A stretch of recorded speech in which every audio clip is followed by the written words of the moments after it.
सभी को मेरा नमस्कार। जो आज हमारा अगला चैप्टर है, चैप्टर हमारा 17वां है, जिसका शीर्षक है बाज और सांप। और ये कहानी विधा में लिखी गई है, जिनके लेखक है हमारे निर्मल वर्मा जी। तो इस कहानी में निर्मल वर्मा जी ने इस सांप और बाज के कहानी के माध्यम से उन्होंने ये बताना चाहा है कि किस प्रकार से एक जब कोई प्राणी अपने प्राण की बाजी लगाकर अपने ज़िंदगी के हर खतरे को बहादुरी से सामना करता है, तो वो अपनी जान को नहीं सोचता, अपने प्राण को नहीं सोचता, बस उसको अपने एक साहस कार्य करना होता है। चाहे उसके लिए उसे अपना रक्त बहाना पड़े या खून बहाना पड़े, उसे स्वतंत्र होके एक आज़ाद जीवन जीना हैगा।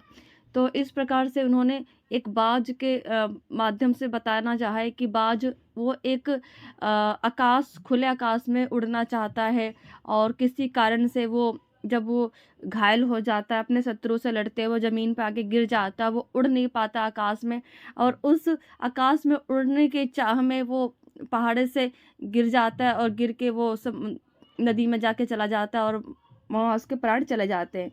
तो उसको देखते हुए कि वो आकाश में उड़ने की एक ललायत, एक इच्छा, जो ज़िंदगी के हर खतरे को बहादुरी के सामना कर सकता था, वो कर तो इस पाठ के माध्यम से आप जानेंगे कि किस प्रकार से बाज और सांप ने अपने जीवन कार्य कैसे-कैसे व्यतीत किया। तो किस प्रकार से जीवन हम कैसे खुश रह सकते हैं, चाहे एक छोटे से कोने घर में या एक खुले आकाश में अपने जीवन को व्यतीत कर सकते हैं। अपना, जैसे कि हम कहते हैं, अपना दायरा हमने बना लिया, एक दायरा कि मैं इसी दायरे में खुश से उससे ज़्यादा, जैसे कि एक कुएँ का मेंढक, कि मैं यहीं पे खुश हूँ, यही दुनिया है मेरी और कुछ नहीं है। उसी प्रकार से कि एक होता है कि जब हम उस कुएँ से बाहर निकलते बाहर की दुनिया देखते हैं, तो किस प्रकार से दुनिया नज़र आती है। तो आइए हम जानेंगे बाज और सांप के माध्यम से, जो हमारा पाठ है, जो निर्मल वर्मा जी द्वारा लिखी गई है। तो यहाँ से पाठ हमारा स्टार्ट होता है। समुद्र के किनारे ऊंचे पर्वत की अंधेरी गुफा में एक सांप रहता था। समुद्र की तूफानी लहरें धूप में चमकती, झिलमिलाती और दिन भर पर्वत की चट्टानों से टकराती रहती थी। मतलब कि जब समुद्र का पानी तूफान मतलब चट्टानों से टकराती थी, लहराती, तो झिलमिल सी चमकती हुई थी धूप में। तो पर्वत, आगे देखेंगे, पर्वत की अंधेरी घाटियों में एक नदी भी बहती थी, और अपने रास्ते पे बिखरे पत्थर को तोड़ती और शोर मचाती हुई ये नदी पेड़ बड़े जोर से समुद्र की ओर लपकती जाती थी। जिस जगह पर नदी और समुद्र का मिलाप होता था, वह लहरें दूध के झाग सी सफेद दिखाई देती थी। जो आपको पता है, जब वहां पे समुद्र के आसपास क्या होता था कि जो लहरें क्या दूध झाग सी नजर आती थी। मतलब क्या होता है, जब देखो ना, जब झरना बहुत ऊपर से गिरता है और पानी नीचे की तरफ आता है, समुद्र आपस में जब लहरें मिलती हैं, तो किस प्रकार से सफेद सफेद दूध जैसी नजर आने लगती है।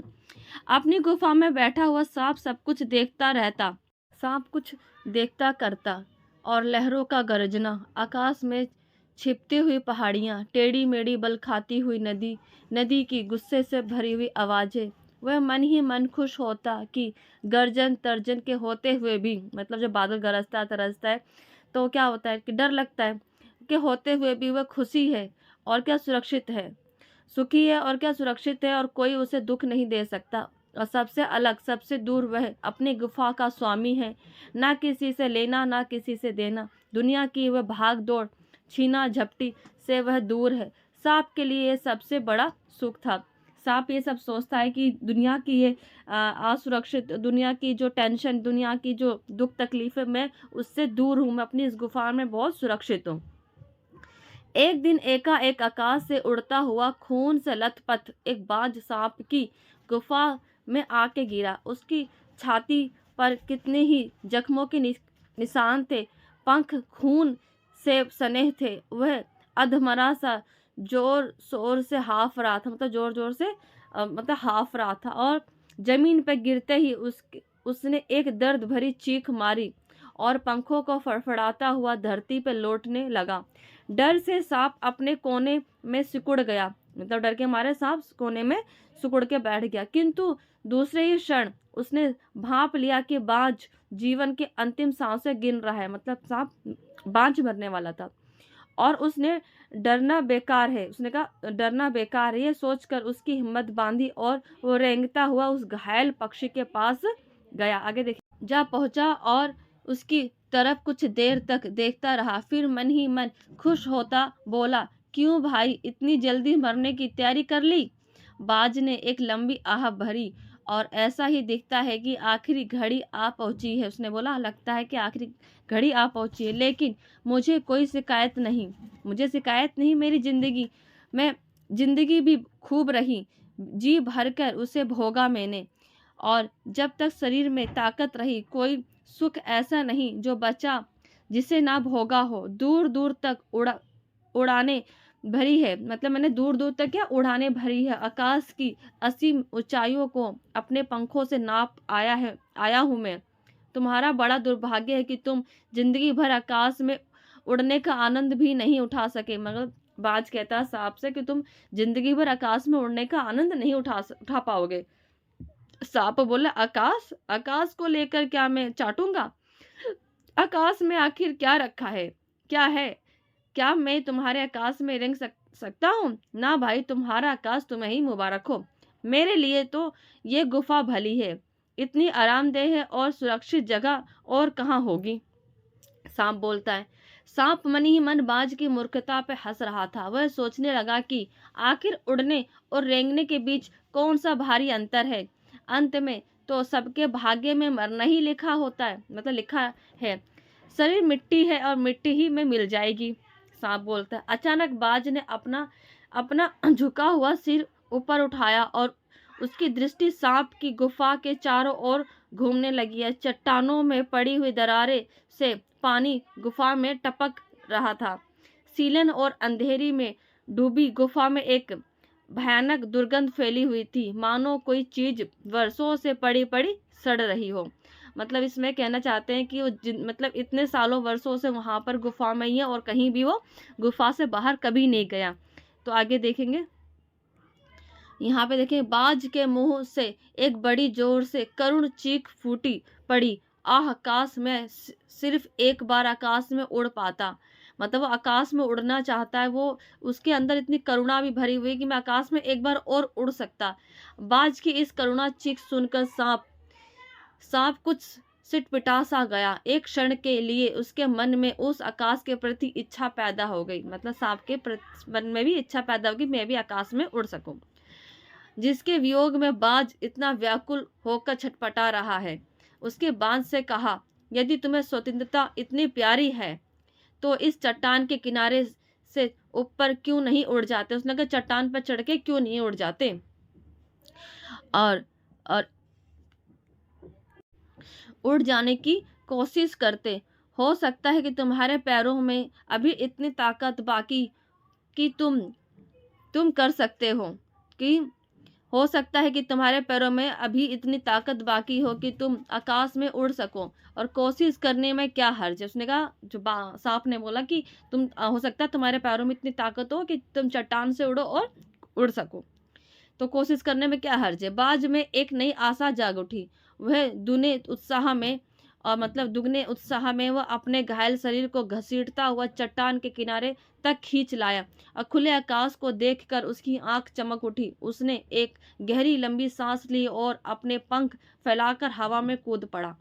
किंतु उसके टूटे पंखों में इतनी शक्ति नहीं थी कि उसके शरीर को बोझ संभाल सके। पत्थर सा उसका शरीर लुढ़कता हुआ नदी में जा गिरा, और एक लहर ने उठकर उसके पंखों पर जमे खून को धो दिया। उसके थके मादे शरीर को सफेद फेन से ढक दिया, मतलब पानी में ढक गया। फिर अपनी गोद में समेट कर उसे अपने साथ सागर की ओर ले चला। मतलब वो क्या, वो बह के वो सागर में चला गया, मतलब समुद्र में चला गया। लहरें चट्टानों पर सिर धुनने लगी, मानो बाज की मृत्यु पर आंसू बहा रही हो। मतलब सांप को अफसोस होने लगा और वो आंसू बहा रहा हो। धीरे धीरे समुद्र के असीम विस्तार में बाज आंखों से ओझल हो गया। अब धीरे धीरे आंखों से वो ओझल हो गया। चट्टान की खोखल में बैठा हुआ सांप बड़ी देर तक बाज की मृत्यु और आकाश के लिए उसके प्रेम के विषय को सोचता रहा।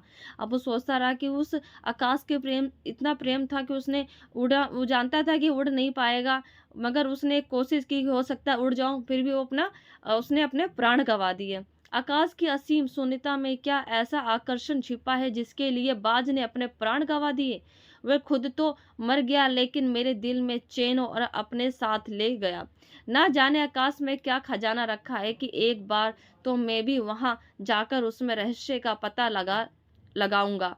चाहे कुछ देर के लिए ही, कम से कम उस आकाश का स्वाद तो चख लूंगा। तो मन में, अब सांप के मन में इच्छा जगी कि मैं भी आकाश में जा सकूं, कि जिस प्रकार से वो इतना ललायत था आकाश में उड़ने के लिए, क्यों था, मैं भी उसका रहस्य पता कर सकूं। तो आगे देखेंगे।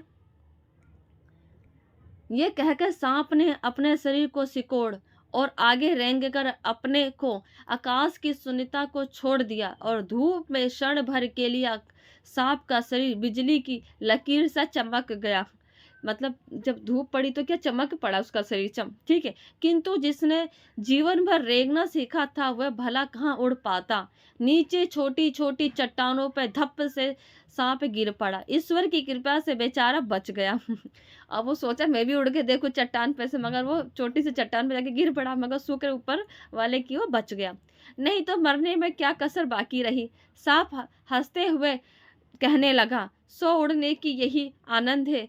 भर पाया मैं तो, पक्षी भी कितने मूर्ख है। धरती के सुख से अनजान रहकर आकाश की ऊंचाई को नापना चाहता था कि किंतु अब मैं जान लिया कि आकाश में कुछ नहीं रखा, केवल ढेर सी रोशनी के सिवा वहाँ कुछ भी नहीं। शरीर को संभालने के लिए कोई स्थान नहीं, कोई सहारा नहीं। फिर भी पक्षी किस बूते पर इतनी डींगे हाँकते हैं, किस लिए धरती के प्राणियों को इतना छोटा समझते हैं। अब मैं कभी धोखा नहीं खाऊंगा। मैंने आकाश देख लिया और खूब देख लिया। बाज तो बड़ी बड़ी बातें बनाता था, आकाश के गुण गाते थकता नहीं था। उसी बात में आकर मैं आकाश में कूदा था और ईश्वर का भला करे कि मरते मरते बच गया। अब तो मेरी यह बात और भी पक्की हो गई कि अपनी खोखल में, मतलब उस जो क्या कह सकते, मतलब खोखल में, मतलब गुफा में बड़ा सुख और कहीं नहीं है। धरती पर रेंग लेता हूँ और मेरे लिए यह बहुत कुछ है। मुझे आकाश की स्वच्छंदता से क्या लेना देना, मतलब स्वतंत्रता से क्या लेना देना। ना तो वह छत है, ना दीवार, ना रेंगने के लिए कोई जमीन। मेरा तो सिर चकराने लगता है, दिल काप काप जाता है। अपने प्राणों को खतरों में डालना कहाँ की चतुराई है। सांप बोलता है कि अपने प्राणों को खतरे में डालना कहाँ की चतुराई है। सांप सोचने लगा कि बाज का अभाग्य था कि जिसने आकाश की आजादी को प्राप्त करने में अपने प्राण की बाजी लगा दी। उसने कहा कि आकाश की आजादी को प्राप्त करने के लिए उसने अपने प्राणों की बाजी लगा दी। मतलब उसको अपनी स्वतंत्रता इतनी प्यारी थी कि उसने प्राण अपने लगा दिए। प्राण की बाजी मतलब मृत्यु उसको भले प्यारी थी, मगर उसको आकाश उससे ज्यादा प्यारा था। मतलब वो हो कोई बात नहीं, मृत्यु हो जाए कोई फर्क नहीं पड़ता, मगर मुझे वो जो खुला आकाश और स्वतंत्रता उसको उससे ज्यादा प्यारी थी। किंतु कुछ देर बाद सांप के आश्चर्य का ठिकाना नहीं रहा। उसने सुना चट्टानों के नीचे से एक मधुर रहस्यमय गीत की आवाज उठ रही थी। पहले मतलब अब सांप को ना आवाजें आने लगी, एक गीत सुनाई देने लगा। पहले उसे अपने कानों पर विश्वास नहीं हुआ, किंतु कुछ देर बाद गीत के स्वर अधिक साफ सुनाई देने लगे। वह अपनी गुफा से बाहर आया और चट्टान के नीचे झांकने लगा। सूरज की सुनहरी किरणों से समुद्र का नीला जल झिलमिला रहा था। चट्टानों को भिगोते हुए समुद्र की लहरों में गीत के स्वर फूट रहे थे। लहरों का यह गीत दूर दूर तक गूंज रहा था। मतलब कि लहरों का गीत और क्या, समुद्र की लहरों में क्या, बहुत दूर दूर तक गूंज रहा था। सांप ने सुना, लहरों के मधुर स्वर में गा रही है, हमारा यह गीत साहसी लोगों के लिए है। वो गीत साहसी बाज जैसे लोगों के लिए है, जो अपने प्राणों को हथेली पर रखे हुए घूमते हैं। चतुर वही है जो प्राणों की बाजी लगाकर जिंदगी के हर खतरे को बहादुरी से सामना करे। जो निडर बाज शत्रुओं से लड़ते हुए तुमने अपना कीमती रक्त बहाया है, पर वह समय दूर नहीं जब तुम्हारे खून की एक एक बूंद जिंदगी के अंधेरे में प्रकाश फैलाएगी और साहसी बहादुर दिलों में स्वतंत्रता और प्रकाश के लिए प्रेम पैदा करेगी। मतलब कि समुद्र की लहरें इस प्रकार के गीत गा रही थी कि जो तुम्हारा जो निडरता है और जो तुम्हारी जो साहस है वो कभी भूल नहीं सकेगी। तुमने अपना जीवन बलिदान कर दिया किंतु फिर भी तुम अमर हो। जब कभी साहस और वीरता के गीत गाए जाएंगे तुम्हारा नाम बड़े गर्व और श्रद्धा से लिया जाएगा। हमारा गीत जिंदगी के उन दीवानों के लिए है जो मर कर भी मृत्यु से नहीं डरते।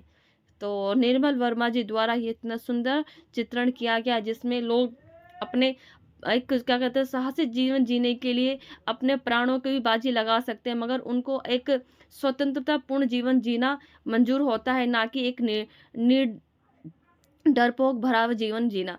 तो इस प्रकार से ये हमारा जो कहानी ख़त्म हो जाती है।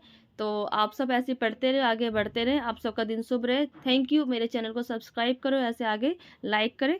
आप सब ऐसे दुगना चार गुना पढ़ें क्योंकि केवीएस की एग्ज़ाम डेट बहुत ज़्यादा पास आ चुकी है। Thank you. आपका